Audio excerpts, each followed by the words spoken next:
ఆదివాసీలకు ప్రభుత్వం ఎల్లప్పుడూ అండగా ఉంటుందని Adilabad Congress party assembly incharge Kandi Srinivasa Reddy తెలిపారు.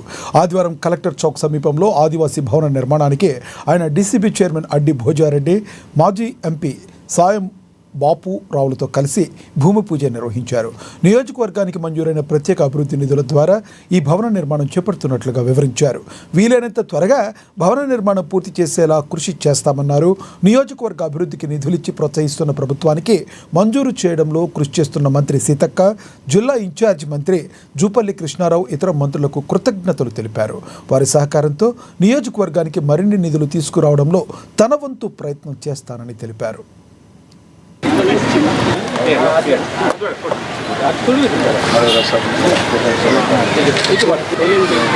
గంటక పూజ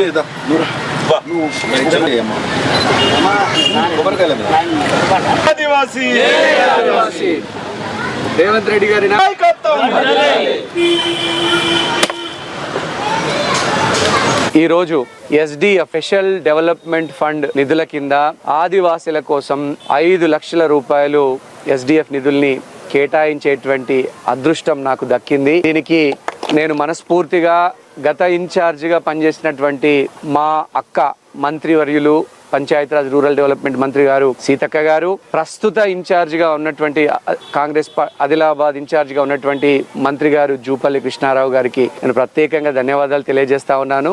ఆదివాసీలు వాళ్ళ ఐక్యత, వాళ్ళ యొక్క పట్టుదల, కష్టజీవులు, బోలా మనుషులు, నిరంతరం అడవిని నమ్ముకున్న వాళ్ళు ఇప్పుడు వ్యవసాయాన్ని నమ్ముకున్నారు. వారందరికి కూడా ఈరోజు 5 లక్షల రూపాయలు ఈ భవన నిర్మాణానికి ప్రత్యేకంగా నా చేతుల మీద నుంచి కేటాయించే అవకాశం ఆ భగవంతుడు ప్రసాదించారు. జంగుబాయి ప్రసాదించిండ్రు. కొమరం భీం గారి, రామ్జీగోండు గారి ఆశీస్సులతో ఈ రోజు ఇంత మంచి కార్యక్రమానికి శ్రీకారం చుట్టడం మనస్ఫూర్తిగా నేను ఆదివాసీలకు కృతజ్ఞతలు, అభినందనలు. గత ఎన్నికలలో, అసెంబ్లీ ఎన్నికలలో ఆదివాసీ బిడ్డలు నన్ను ఆదిలాబాద్ అసెంబ్లీ నియోజకవర్గం మట్టుకు మా కంది సీనన్న అన్న ఉద్దేశంతో ప్రతి ఒక్కరూ ఆదరించారు. దాదాపు 23 ఆదివాసీ గూడాలల్లా మెజారిటీ ఇచ్చిండ్రు. మీ మేల్ని నేను ఎప్పటికీ మర్చిపోలేను. 25 సంవత్సరాల తర్వాత కాంగ్రెస్ పార్టీకి దాదాపు 48,000 ఓట్లు, అంటే 50,000 ఓట్లు సాధించడం మొట్టమొదటిసారిది.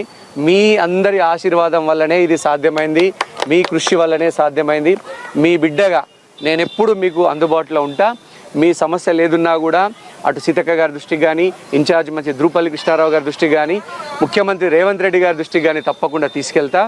ఆదివాసీలందరూ కూడా నేను మా చేతులు జోడించి నమస్కరిస్తా ఉన్నా. ఈరోజు ప్రభుత్వం 60,000 ఉద్యోగాలు కల్పించింది. దాంట్లో ఎస్సీ, ఎస్టీ, బీసీ, మైనారిటీలకు దాదాపుగా 70% పైగా ఉద్యోగాలు ఆ తెలంగాణ ప్రభుత్వం, రేవంత్ రెడ్డి గారి ప్రభుత్వం ఇచ్చింది. ఆదివాసీ బిడ్డల్ని, ఆడపిల్లల్ని, మగపిల్లల్ని మంచిగా చదివిపించి ప్రభుత్వ ఉద్యోగాలు సాధించేటట్టుగా ప్రోత్సహించాలని నేను మనస్ఫూర్తిగా కోరుకుంటా ఉన్నా. ఎంతో చెంగుబాయి గారి ఆశీస్సులతో, కొమరం భీం, రామ్జీగోండు గారి ఆశీస్సులతో ఈరోజు ఈ ఆదివాసీ భవనం మొదలైందో, వీలైనంత త్వరగా ఈ భవన నిర్మాణం పూర్తి చేసేటువంటి శక్తిని ఆ భగవంతుడు మనకి ఇవ్వాలని, అలాగే నేను మళ్ళీ చెప్తా ఉన్నా, ఈ నిధులే కాదు ఇంకా నిధులు తీసుకురావడానికి నా శక్తి వంచన లేకుండా నేను కృషి చేస్తా. మీ అందరి బిడ్డగా కంది సీనన్న అంటే ఆదివాసీల ముద్దు బిడ్డగా గోండు కానీ, పర్దాన్ కానీ, కొల్లాం కానీ, నాయక్పూడ్ కానీ అన్ని సమాజాలకు, మిగతా తోటి, ఆంద్ అన్ని 9కి పైగా కులాలున్నటువంటి ఆదివాసీ కులాలు మరింతగా అభివృద్ధి చెందాలని మనస్ఫూర్తిగా కోరుకుంటా ఉన్నాను.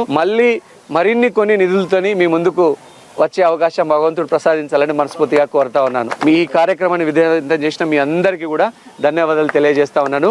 జై ఆదివాసీ, జై జై ఆదివాసీ. ఆదివాసులకు తప్పనిసరిగా గతంలో ఏం జరిగిందో అవన్నీ కూడా మర్చిపోండి. ఇప్పుడున్న పరిస్థితి రేవంత్ రెడ్డి గారు, ముఖ్యమంత్రి గారు ఖచ్చితంగా ఆదివాసుల కోసం ఏ పని చెప్పినా చేయడానికి సిద్ధంగా ఉన్నారు. ఖచ్చితంగా ఈ ప్లస్ ఏదైతే ఉన్నదో, ఏ విభేదాలలో ఉన్నది, దీన్ని ఖచ్చితంగా నేను కంది శ్రీనివాసరెడ్డి ఇద్దరం కూడా కలిసి మీకు ఖచ్చితంగా మేము పట్టా చేసి ఇవ్వడానికి సిద్ధంగా ఉన్నామని కూడా ఈ సందర్భంగా విజ్ఞప్తి చేయడం జరుగుతుంది. అదే రకంగా 5 లక్షలతోటి మీకు కాదు కాబట్టి మేము రాగానే చెప్పడం జరిగింది. ఇంకో 5 లక్షలు ఇవ్వమని కూడా చెప్పడం జరిగింది. వారు కూడా ఖచ్చితంగా ఇస్తానని చెప్పడం జరిగింది. కాబట్టి పడావిరాజు గారు 20 లక్షలు కావాలన్నారు. తప్పనిసరిగా మేము 20 లక్షలు 100% ఇస్తాం. కానీ స్థానిక ఎన్నికలలో మీరందరూ కూడా ఆదివాసులు ఖచ్చితంగా కాంగ్రెస్ పార్టీకి ఓటేయాలని కూడా ఈ సందర్భంగా మీకు విజ్ఞప్తి చేయడం జరుగుతుంది. ఎందుకంటే అనేక ప్రభుత్వాలు చూసినారు. ఆదివాసులను ఏ విధంగా మోసం చేసిన ఆ ప్రభుత్వాలు మీకు తెలుసు. ఇవాళ ఆ కుమ్రంభీము జిల్లాలో టైగర్ జోన్ కారిడార్ పేరు మీద దాదాపుగా 339 గ్రామాల్ని లేపడానికి కేంద్ర ప్రభుత్వం ఒక కుట్ర పన్ని మొన్ననే దాన్ని గతంలో పరిపాలించిన ప్రభుత్వం ఏదైతే బీఆర్ఎస్ ప్రభుత్వము దాన్ని ప్రపోజల్స్ పంపితే దాన్ని కేంద్ర ప్రభుత్వం ఆదివాసులు ఆగంగారా అనే అవగాహన లేకుండా ఇప్పుడున్న ఎంపీకి అయితే అస్సలే అవగాహన లేదు. దేని మీద అవగాహన లేదు, ఆదివాసుల మీద లేదు. మరి కేంద్ర ప్రభుత్వం ఏమైనా జీవోలు వేస్తున్నా, ఆదివాసులకు అన్యాయం చేసే జీవోలు తెస్తూనే ఆ జీవో ఎప్పుడు వెళ్ళింది తెలియదు, ఏమీ తెలియదు. కేవలం ఏంటంటే ఆదివాసులను మోసం చేయడం, ఎవరన్నా ఏమన్నంటే ఆదివాసుల మీద విరుచుకుపడడం తప్ప వేరేది కాదు. కాబట్టి ఆదివాసి సోదరులందరూ కూడా ఖచ్చితంగా ఐక్యం కావాల్సిన అవసరం ఉన్నది. కాబట్టి ఖచ్చితంగా ఆదివాసులకు రాష్ట్ర ప్రభుత్వము ఖచ్చితంగా అండగా ఉంటుంది. 49 కూడా ఖచ్చితంగా రాష్ట్ర ప్రభుత్వం త్వరలో నిర్ణయం చేసుకొని రద్దు చేస్తుందని కూడా సందర్భంగా నేను తెలియజేయడం జరుగుతుంది.